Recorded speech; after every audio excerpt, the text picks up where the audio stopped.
Hey everybody, welcome back to another very exciting Photoshop Daily Creative Challenge. I am your host, Jesus Ramirez. Today we're going to create a logo in Photoshop using some of the new tools in Photoshop 2021. Like the rest of the Daily Creative Challenges in this series, every day we're going to focus on a new feature of Photoshop 2021. And for today, we're going to look at the improvements in the shape tools inside of Photoshop. Before we start, I would like to mention that if you want to follow along with me, you can check out the behance.net/live page. I'm sorry, not that. behance.net/challenge/Photoshop page. That's the right page. And it will take you on to this page here. Make sure that you click on the big blue button to follow along with me, and that you also get via the Creative Cloud, and that you also get notified via the Creative Cloud.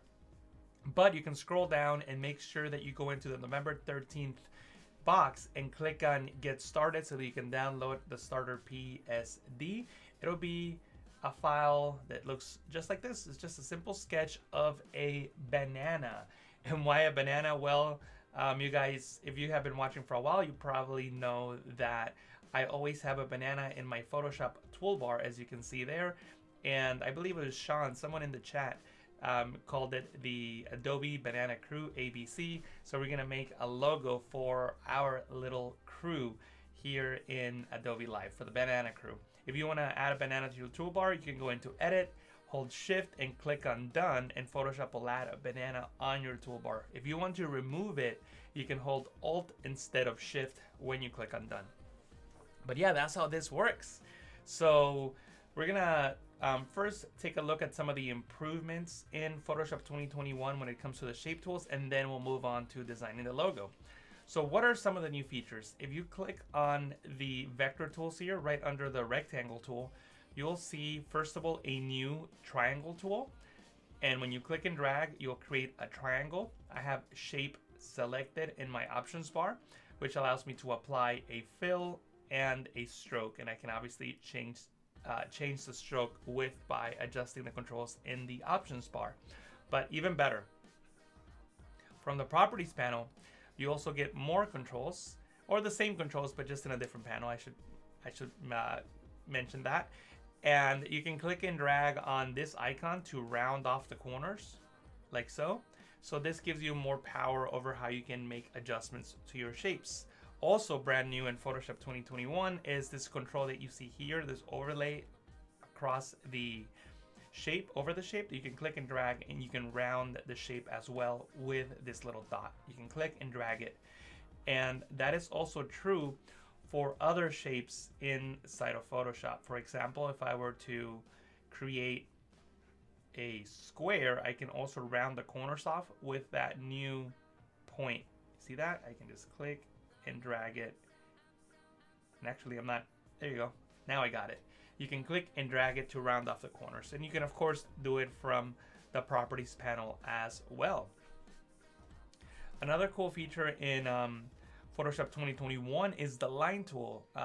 The line tool is different. It's not like it used to be. Now when you create a line, you actually do get a 2-point vector that creates a stroke. Before in Photoshop, the line tool was basically a rectangle that was very, very thin, and it had 4 points like so.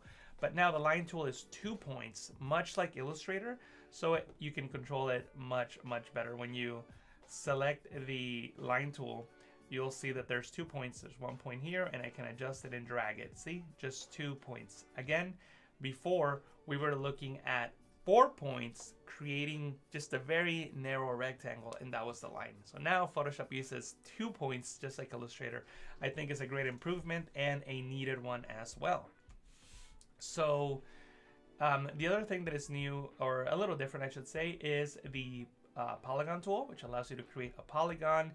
And again, from the properties panel, you have all the controls that you need to adjust the shape that you're working with. In this case, we can reduce the number of points. You can see the points are being reduced, and I can also click and drag on this slider to reduce the inner points, to contract them into the shape or expand them outwards like so. Just clicking and dragging on that icon gives you that control. And then you can use this little arc icon on the side here on the left hand side, and when you click and drag, you can round those corners. So it's a really powerful new shape tool inside of Photoshop, and we can now use these tools to create logos inside of Photoshop. So we're gonna create a logo for our banana tool. And sorry about that, I didn't realize my cat was in my studio, but he's walking around. Usually I leave him outside, but I guess he was in here and I didn't even notice when I closed the door to start the stream.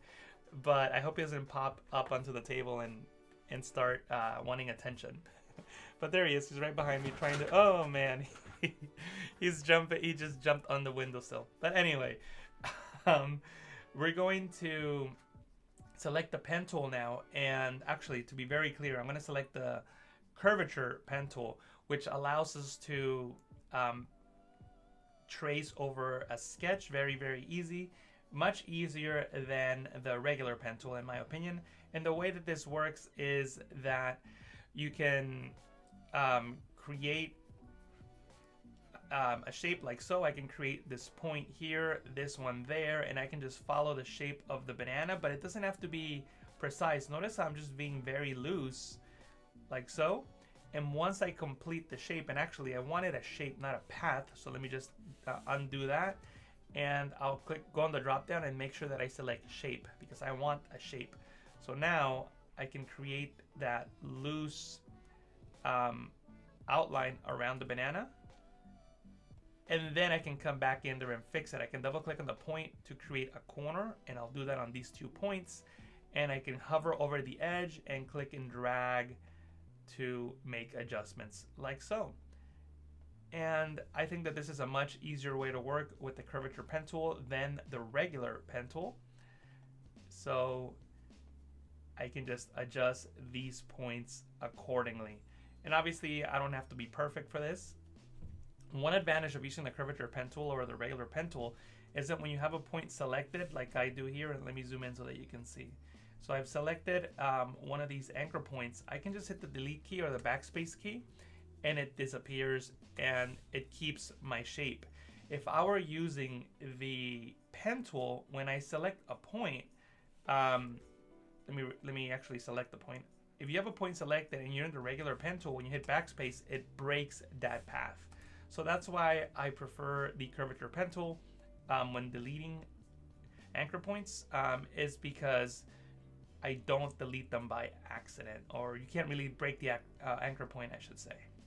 But anyway, I'm just making sure that this end of my banana is looking okay. And I'm going to now double click on the hand tool and fit the image to screen just to see what we're missing. And I'm going to click and drag this over, and now I have a nice little curve here, and this is looking pretty good. What I'm going to do now is go into my fill, and I'm going to make this yellow, and I guess I'll make the outline. I can probably try, oops, that was still the fill. The outline is this right here, and I can maybe select brown for now and see if that would work. Yeah, I think this will work for what we're trying to do. What I'm going to do now is use the curvature pen tool, and I'm just going to just draw a line like so. And actually I need to place this above on top, and I can make that line brown as well. So that's our basic banana shape. And of course you can spend more time getting creative with your banana. In this case, this is good enough. It's time to move on to the next part of the logo. So what I'm going to do is I'm going to select all layers by clicking on the bottom one, holding shift and clicking on the one on top, pressing Ctrl G on Windows, Command G on the Mac, and now I have them in a group. I can name the group banana. And also if you want to, you can right click and give the group a color so it's easier to see and to stay organized. All right, let's start building the rest of the logo. What I'm going to do now is press Ctrl R on Windows, Command R on the Mac, and you should see the rulers. You can see the rulers here. And actually I accidentally made I clicked on the canvas there and it made that point, so let me delete that. Pressing Ctrl R, Command R on the Mac enables the rulers. You can see the rulers appearing and disappearing. Ctrl R on Windows, Command R on the Mac. And now I can click and drag and wait till my guide snaps, and that means it'll be in the center, and I can do that for the vertical guide as well. So I want to know exactly where the center of my canvas is. And what I'm going to do now is I'm going to create a ellipse, and I'm going to click and drag out while holding Alt on Windows, Option on the Mac, and holding Shift to keep it constrained so that I have a perfect circle like so. And the banana is a little too big, so I'm going to press Control T, Command T to transform and scale it down from the center as well. So maybe something like this, and I don't need the background or the sketch, so let me just hide the sketch because we don't need it anymore. And now with the ellipse selected, I'm actually gonna look for the Photoshop logo. I know I have the Photoshop logo in one of these Creative Cloud libraries. So actually I typed in PR instead of PS for Photoshop. And there it is, the Photoshop logo. And I'm gonna drag it out. And the only reason I'm dragging the logo out there is so that I can use the Photoshop colors for this logo. So with my ellipse selected, I'm just going to fill it with the Photoshop logo. So I'm gonna select that color and then go into my fill color and select it there. So that's the color right there. In this case, I don't necessarily need, and actually, you know what? I will make it yellow. I was gonna not make it yellow, but I will make the outline yellow. Whoops, sorry about that. I meant to say the stroke here, the stroke right here. I'll make that yellow, and I may change the color later.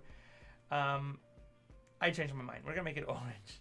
We're gonna make our outline orange. So we have an outline here, and it's not as thick as I would like it to be. So I'm gonna go back into the properties panel, and I'm going to just make it 20 pixels. So that's a 20 pixel border that's orange around my circle. And I'm gonna drag the banana group and put it on top. I'll hide the logo, and I can just keep working on this. What I'm gonna do now is create another circle. So I'm gonna click and drag from the center while holding Alt and drag out about this much. And what I'm gonna do now is select the light blue of my Photoshop logo, and I will fill it with that light blue, like so. And in this case, I don't need a stroke, so I'm gonna set my stroke to none. And now you can see that the banana will fall right in there. And obviously I can reposition the banana group to make it fit better. Maybe something like this. So the banana is right in the center there. And I still think the banana is a little too big, so I'm gonna make it a little smaller and adjust it accordingly. What I'm gonna do now is show you how to type on a circle. So let me create a new ellipse. I'm gonna click and drag from the center. Hold, actually, before I continue making that, I need to change it into a path. Then with the ellipse tool, I can click and drag from the center, hold Alt and Shift, and make this about this big. And now I can go into my type tool, and I can type in whatever I want. Looks like it didn't get it. You need to hover over the path, and you need to see that squiggly line underneath the cursor. So when you click on that, you'll have this dummy text that goes around the circle, and I can just call it banana. And I can make this font larger, like so. And I can go into the properties panel, scroll down, click on the 3-dot icon here, and I can click on this icon to make them all capital letters. So capitalize all those letters. And you know what? I'm going to use Proxima Nova. Did I misspell that? Yes, I did. Proxima Nova, and we'll go over Proxima Nova Black for the font. And really quick footnote or side note, if I open up my browser and go into fonts.adobe.com, you can see the fonts that come loaded, or not loaded, that you can load onto your Creative Cloud account. And the one that I use is called Proxima Nova. There it is, Proxima Nova. So if you want to use the same fonts that I'm using, you can come in here and activate these fonts into your Creative Cloud by clicking on this on button. And yeah, these are all the fonts you're going to get with Proxima Nova, or you can use any other fonts that you want. You can click on Browse Fonts, and you'll see all the different fonts that you can use. There's different categories, and you can check them all out. And just install the ones that you want to use for your logo. But for me, I'll stick with Proxima Nova. And what I'm going to do now is select the Path Selection tool. And when I click on this path, you'll notice that my cursor will change. See how it's got this new icon with a left pointing arrow? This is my endpoint. So I'm just going to drag this over here, and I'm going to drag my start point right about here so that it starts where the banana starts here on the bottom, and it ends where the banana ends on top. Something like that. And that's going to hide the letter A, but that's okay. I'm going to double click on the text layer to highlight the entire text and just make the font a little smaller so that it fits within that space. And also I want it to be centered between the start point and end point. So what I'm going to do is click on this icon here to center it. So now we have the banana centered on the word banana centered on the banana, because we were able to set the start point here at the bottom and the end point here on top. And when we center it, Photoshop centers the text in between your starting and ending point. So we have our text right there, banana. It may still be a little big, so I'll reduce the font size a little bit, maybe something like that. And I'm not sure I like it in blue, so I'll make it white, banana. And I can now create another shape, and I'll just make a rectangle here. And oops, I gotta make sure that I'm using a path, a shape, not a path. So I'll select shape, and I'll just make my rectangle right about here. And I'll make sure that I use the dark blue Photoshop color for the fill, not the stroke. And then for the stroke, I can use the orange color. Oops, I keep selecting the wrong the wrong property. So I need to be in the stroke and then add that orange color there. So there you go. We have this box. We want the box to be centered, so we can press Control A on Windows, Command A on the Mac to do a select all. If you have the Move tool active from the options bar, you can click on this icon and Photoshop will center whatever layer you have selected to the selection. Since the selection is going across the entire canvas, it'll center the object to the canvas. You can deselect by pressing Control D on Windows, Command D on the Mac, and you can move this down right about here. Might be a little too big, so I'm gonna scale it down just a little more and maybe move it up. Actually, no, move it down right about here. And I can just type with white using Proxima Nova Black. I can type the word crew. So banana crew. And maybe now that I know how my text is going to look, I can make this actually a little bit larger since it's not quite as large as I would like it to be. So banana crew. There it is, and I can press Control T on Windows, Command T on the Mac, and scale this in like so. At this point, what you want to do is just start adding extra details to make your logo nicer. For example, I can go to the very bottom of my layer stack, and I can go into the polygon tool, click and drag from the center while holding Alt. I have shape selected from the properties panel, and just make something that looks like that.